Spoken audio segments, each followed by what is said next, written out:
बारिश का टाइम था, बारिश बहुत ज्यादा हो रही थी और ऑटो खेतों के बिल्कुल बीच में एक कच्ची छोटी सी सड़क पे चल रहा था। एकदम से जाके ऑटो एक जगह पे बिल्कुल रुक गया। एक पेचकस, हाँ पेचकस, जिसको हम स्क्रू ड्राइवर भी बोलते हैं, ऑटो के पीछे वाली विंडो से वो स्क्रू ड्राइवर मेरे यहाँ पे लगा।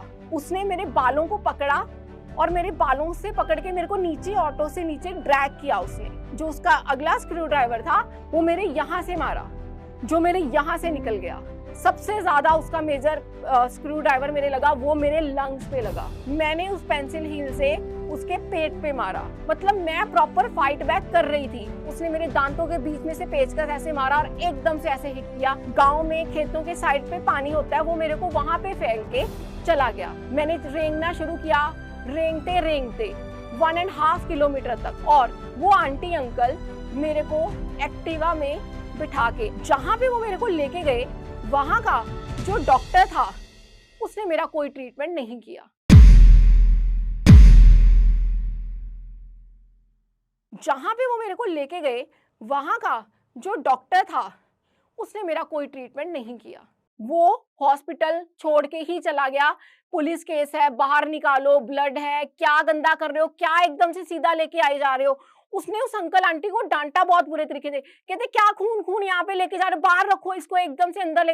वो आंटी अंकल बोल रहे हैं इसको बचा लो, इसको कुछ हो जाएगा, इसको किसी ने मारा है। वो बहुत रिक्वेस्ट कर रहे हैं, पर डॉक्टर इतना बोल के वहां से चला गया। किसी ने मेरा ट्रीटमेंट नहीं किया। इतने में मेरे पापा ने कॉल किया, पुलिस वाले भी आ गए, फिर एक गवर्नमेंट एम्बुलेंस आई जो मेरे को राजेंद्रा हॉस्पिटल पटियाला में ले गई। तो उधर जाके अब ये देखना था इस लड़की के साथ हुआ क्या है, कहीं क्या गलत हुआ है, इसको कहाँ कहाँ मारा है, इसके कहाँ कहाँ चोटें लगी हैं।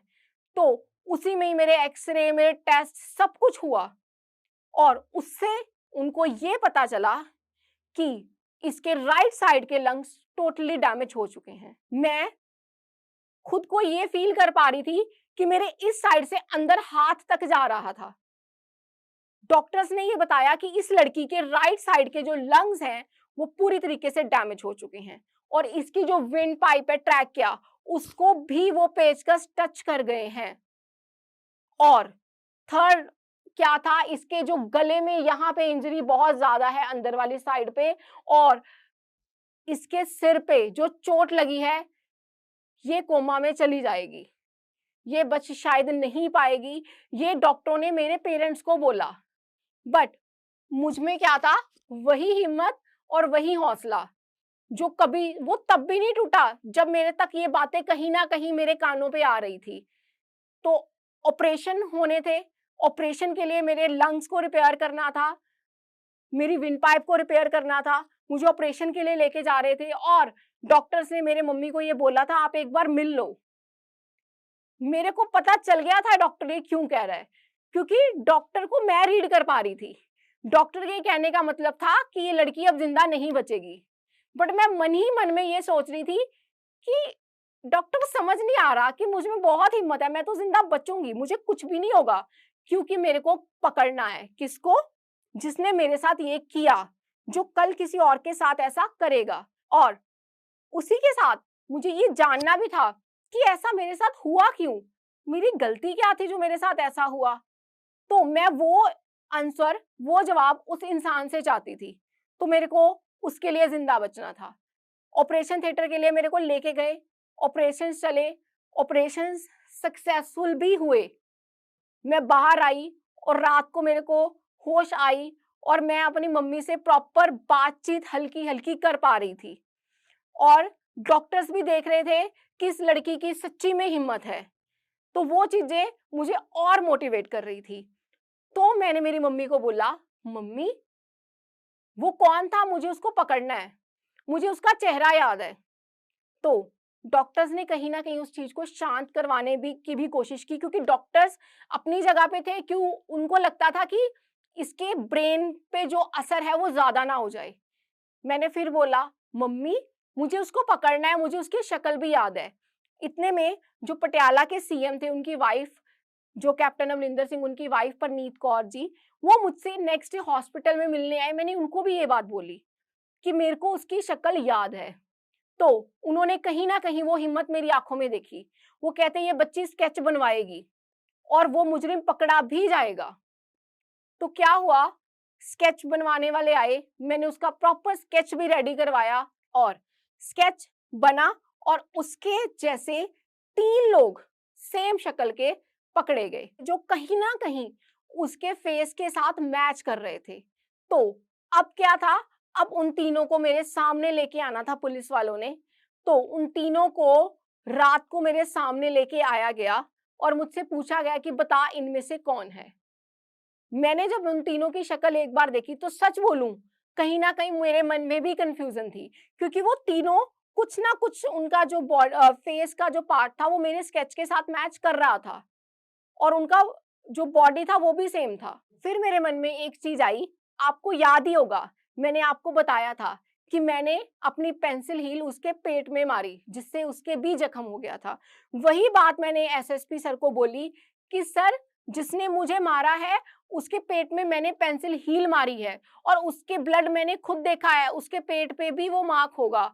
तो उस पुलिस वाले को मैंने बोला कि इनकी टी शर्ट्स आप रिमूव करवा दो। तो उन्होंने जब उनकी टी शर्ट्स रिमूव करवाई, इनर्स रिमूव करवाई, तो उनमें से एक के पेट के पास वो निशान मिल गया। तो मैंने बोला यही है। तो पुलिस वालों ने उसकी गर्दन पे भी देखा, मेरे नाखूनों के निशान, उसके खरोचों के निशान साफ पता चल रहे थे। तो पुलिस वाले उसको ले गए। पुलिस वाले उसको ले गए, रात को वो पुलिस स्टेशन में रहा। सुबह वो बंदा मान गया कि हाँ मैंने ये किया, मैंने वो चीज की। मेरे सामने था कि अब मुझे ये चीज का जवाब चाहिए, इसने मेरे साथ ऐसा क्यों किया और मैं केस लड़ूंगी, क्योंकि मैं चुप नहीं बैठूंगी। मेरे को कोई नहीं डरा सकता है, चाहे वो जितना मर्जी बड़ा क्रिमिनल है, जो भी है।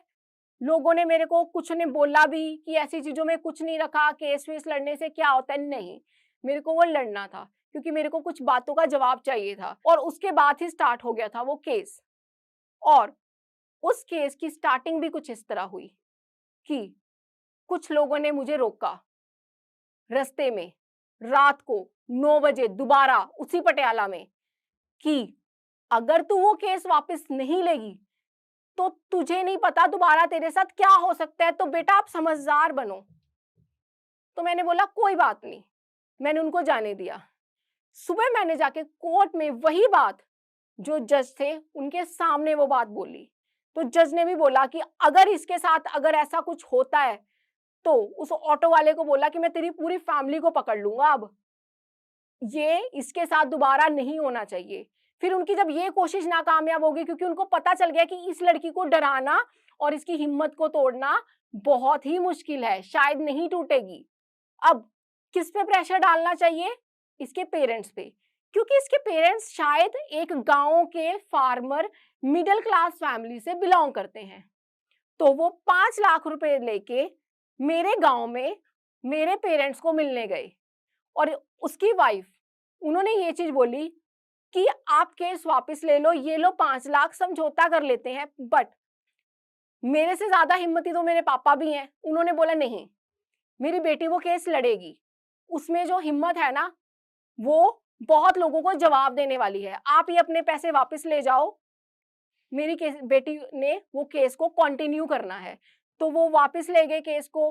फिर वो केस चला, केस को 2 साल भी हो गए।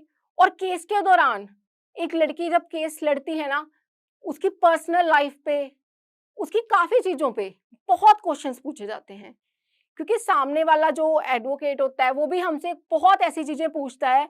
क्योंकि उस कोर्ट में मेरे पेरेंट्स भी बैठे हुए थे, वो सोचता है कि इस लड़की की हिम्मत को अब मैं इसके पेरेंट्स के सामने तोड़ूंगा।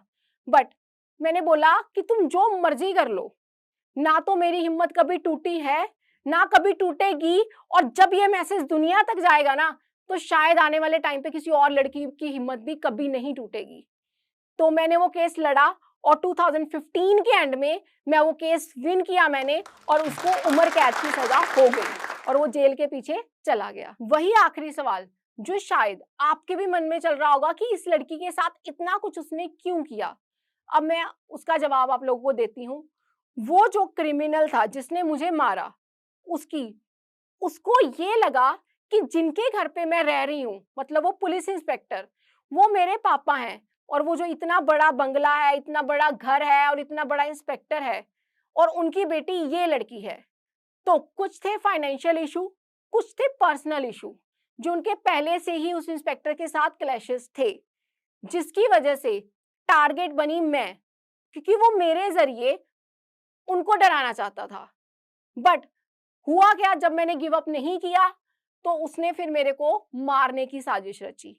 उसको था ये शादी में भी जा रही है, इसके बैग्स में भी पैसा है, बहुत कुछ है, तो मैं इसका सामान भी ले लूंगा।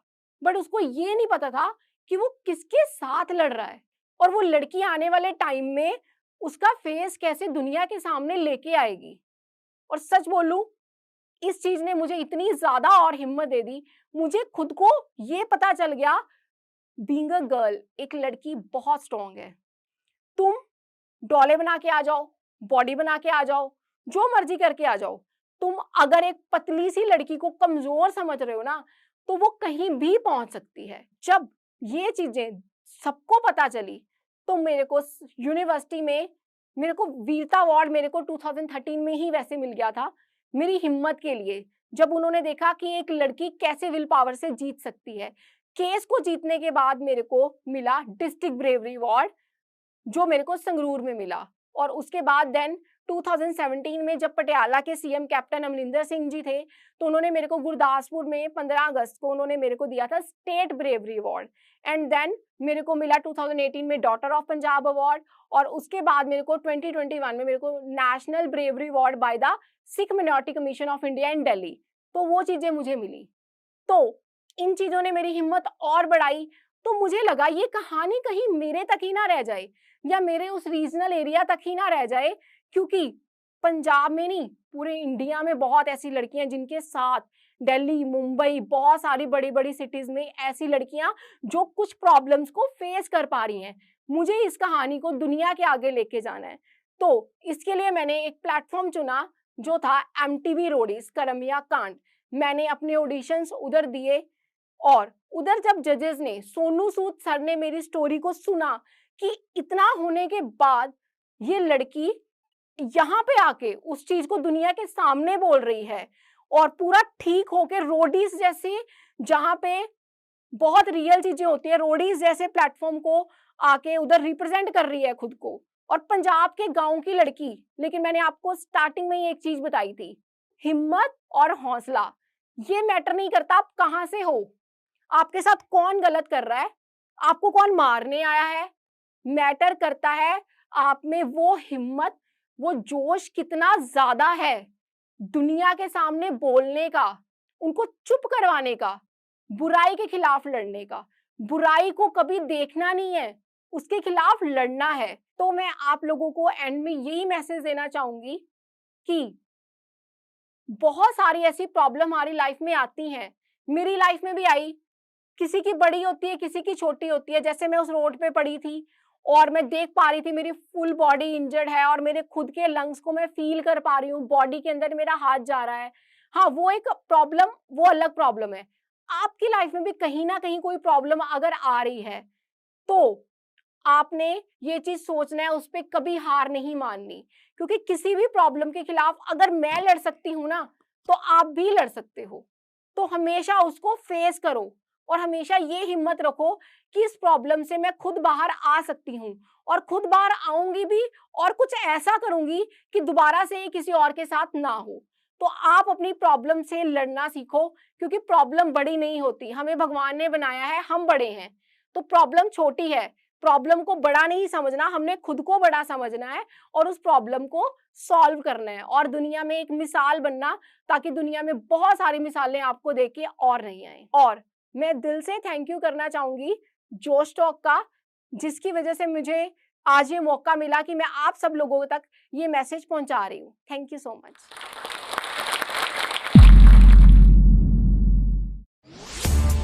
इस वीडियो के बारे में अपनी राय नीचे कमेंट सेक्शन में हमें बताएं, और अपने दोस्तों के साथ ये वीडियो शेयर करना ना भूलें।